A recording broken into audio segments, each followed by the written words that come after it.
This one here is positively glistening with paste. That's a little bit more than I want. Remember that mache paste is going to have a tough time evaporating out through the latex of a balloon. So you really don't want this stuff dripping wet. This just needs to be saturated.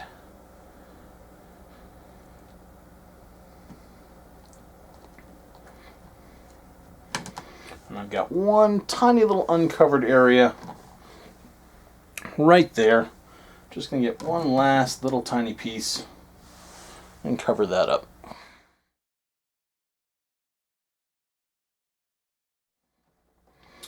There's phase one. Your balloon is wearing a hat. Congratulations, now it'll be warm in the wintertime. Phase two.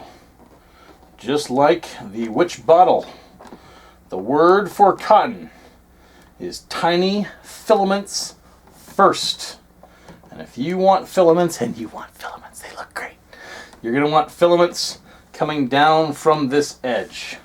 To get filaments, you grab the shredded cotton pieces. This is cotton ball that has been unrolled and teased out.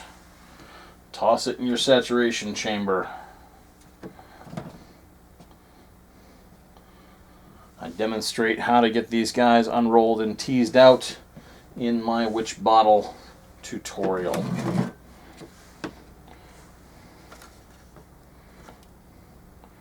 Hopefully I'll remember to link all the specific skills in the description if I do not actively demonstrate it here in this video. You take your raw cotton that's been teased out from either the cotton balls or the cotton coil, get it inside the saturation chamber.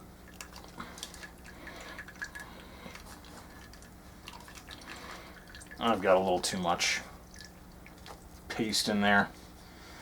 If cotton is soaking wet, then it really does not make good filaments. It makes goobers practically because all the fibrils are soaked together and they really want to stick to each other. But if the cotton is just has the stuff in it, then it's going to not want to be quite as well bonded to the other fibers around it. Gonna need just a little bit more paste on here. There we go. And again, if you're using my recipe of paste, you're going to note the difference because regular cotton is a pure white bleached, whereas the paste will give it an eggshell ivory color. Filaments are gotten by taking your cotton and pulling it apart. And there will be these strands, these tiny little pieces. Let's see if we can generate some here.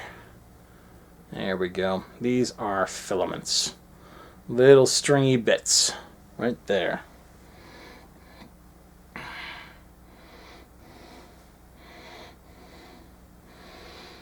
I like to take my little stringy bits, attach them to the outer edge, and let them hang down. Those are filaments. And you want to do them first because draping them on and having bigger things go over them is easy. If you have bigger things already in place and then you're trying to drape filaments down over the larger things, that is more difficult and it tends to obscure the larger details in these fogs of cloudy little wisps and you lose detail. So filaments first is the golden rule.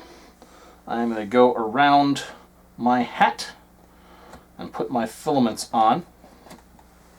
And if you've got spots where it seems like your filaments are too dry, just dip your paper inside your mache paste, re-wet it, drag your finger down, it will cause all the wisps to get combed down. Let's speed this up and get it going.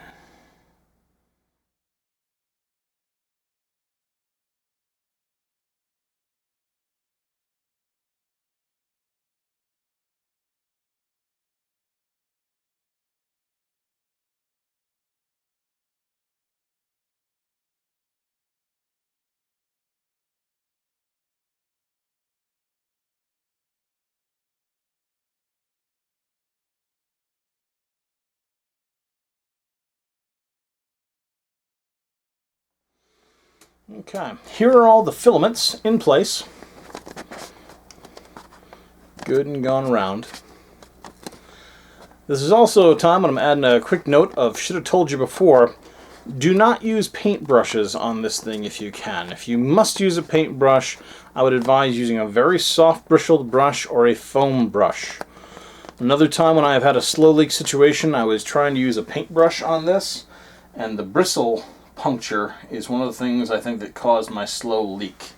So using this project is best done with hand methods. So avoid using brushes on the Wytch Orb balloon unless you got something much more sturdy than a balloon under there.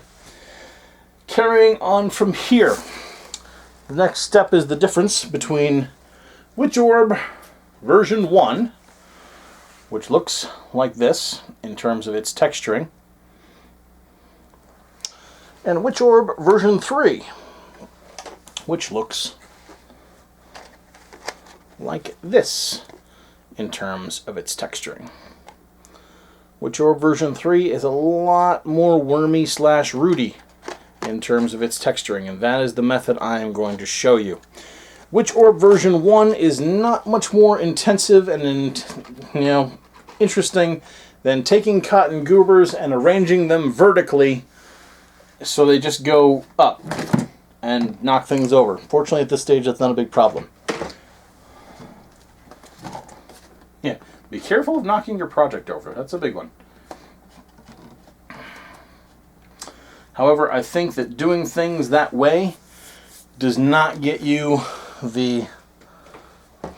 Come back here, you. Doing things that way does not get you the cool 3D patterning that you get with this method. If you want it, if you like the look of the first one I showed you and not this one, then just grab individual cotton goobers and layer vertically up.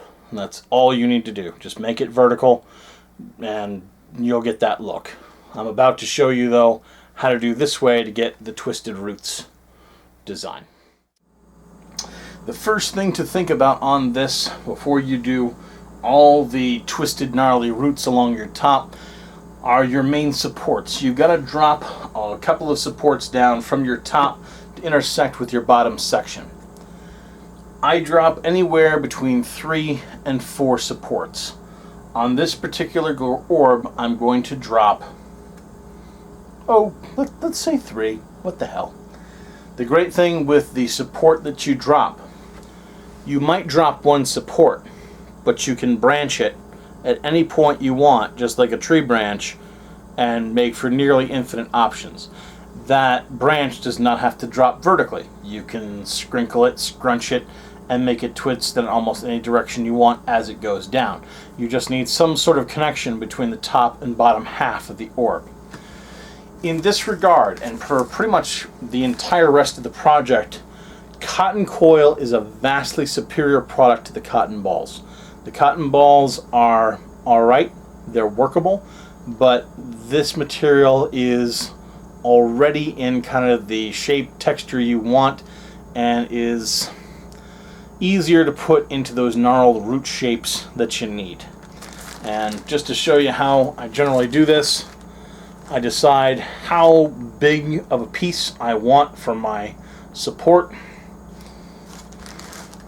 And I wish I could tell you that I measure it meticulously, but I just kind of go, yeah, it's like there to there from top to bottom. And it doesn't matter because any bottom piece I throw in here is going to overlap this support anyway, and any junction that is messy is going to be hidden with cotton root structure. So, about that long, grab a piece, pop it off. I'm going to need 3 of them.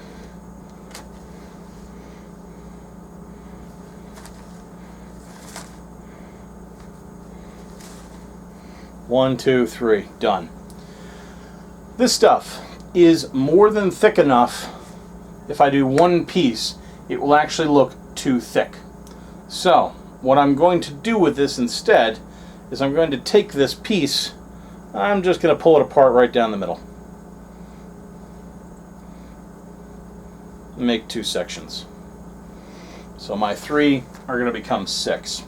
What I'm going to do with these is I'm going to saturate them, and I'm going to turn them into braided lines. This is going to make it look more woodsy twisty on the way down. And this is also why, again, the cotton coil gives you an edge over cotton balls. Cotton balls find it difficult to make these elongated sections.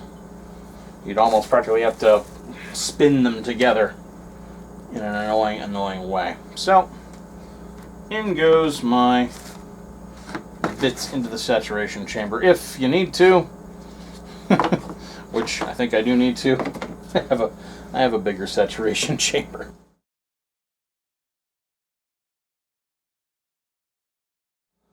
A wide flat section grabs.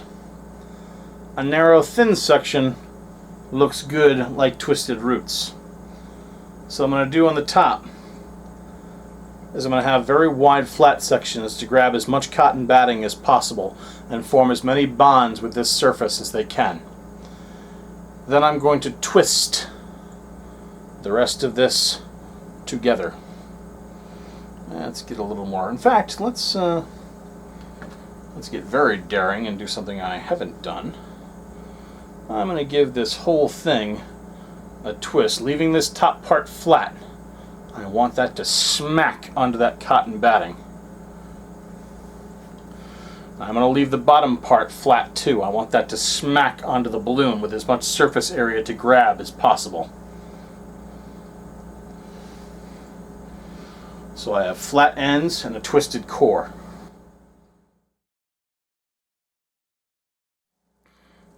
Flat ends meet up, twisted core, twists in a braid.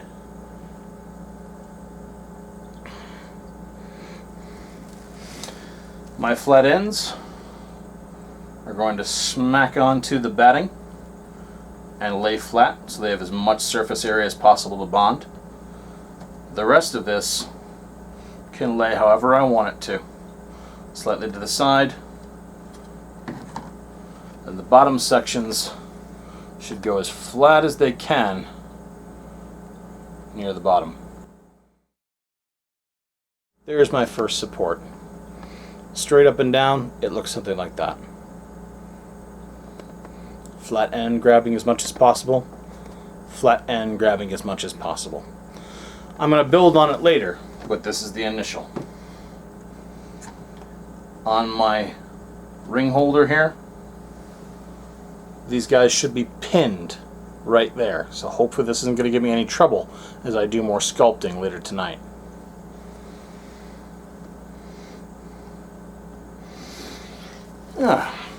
Well, it was fun once. Let's do it 2 more times.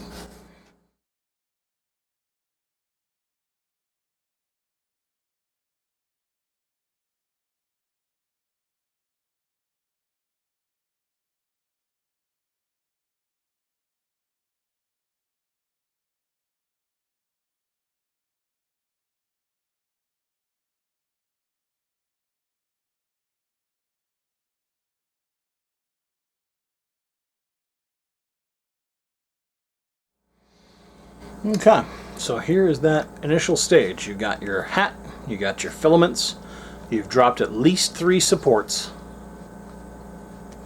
and we're ready to start adding all the wormy, weaselly, gnarly looking, the words are tough, gnarly looking wood on the top. And now here's the spot where that cotton coil really becomes handy. I'm going to go back to my smaller saturation chamber, take all this saturated raw cotton out. I'm going to grab cotton coil, and for the wormwood on the top, or I should say Wytchwood. I literally love calling this whole method Wytchwood. You want a whole bunch of small pieces, not much more than, in fact, no more than 3 inches long of the cotton. 1 to 3 inches tops. And you want whole honey bunches of them. And if your fingers are sticky from mache paste, you're going to get cotton crud all over them. Sorry. Just going to happen. I recommend pulling your pieces loose from your coil now, because if you try to do this when your hands are sticky already from having mache paste on them, or if your project is out and you're trying to pull this, you stand a chance of pulling it and sending your project sprawling. I know this because it has never happened to me before. I'm looking at the camera, my nose isn't growing. Thank God. Okay, the curse is lifted. I can lie again. Father Geppetto will be so happy. Yeah, you will send your project flying a few times. So get a bunch of these out and ready, not more than 3 inches long, and get them good to go. Because the whole secret of the Wytchwood is having a whole bunch of tiny little wood strands. And I wasn't counting, but I'm going to hope that's enough. And if it's not, I'm going to stop and redo them. There we go. Fortunately, fundamentally, it's always the same technique. It's always just mache saturated cotton.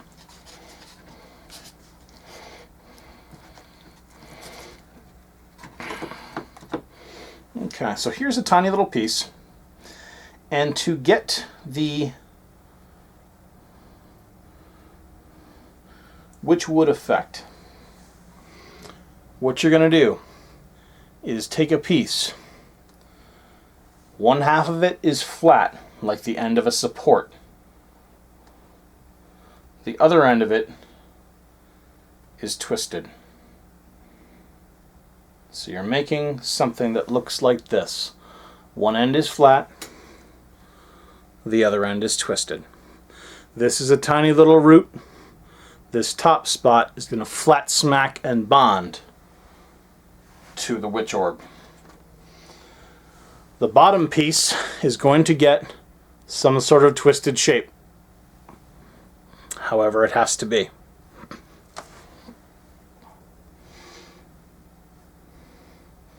I'm going to lay that on and flop it down, and that's one. And then I'm going to go absolutely bonkers with these shapes. Flat at the top, twisted at the bottom. Some will be a little longer, some will be a little shorter. I'm going to twist all the root shapes. Some I'm going to have overlap each other, which I will do in just a moment after I lay a few more down for examples.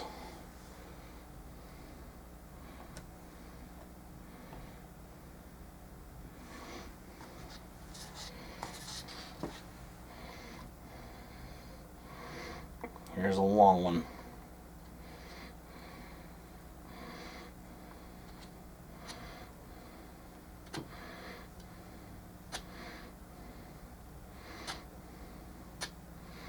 But they all follow this fundamental pattern. Flat on top, twisted at the bottom.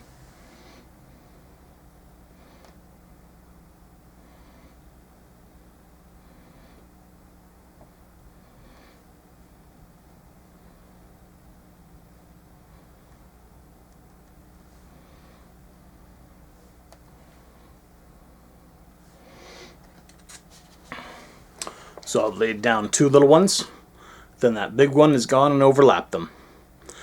You can weave these together into almost a Celtic knotwork style pattern, and in the end, what's going to emerge is that twisted root mayhem that is the Wytchwood style on the Wytch Orb. And if you hate that and think the first version that I showed you was fine and doodly dandy, you don't have to do this. This takes a while, but its final look is gorgeous.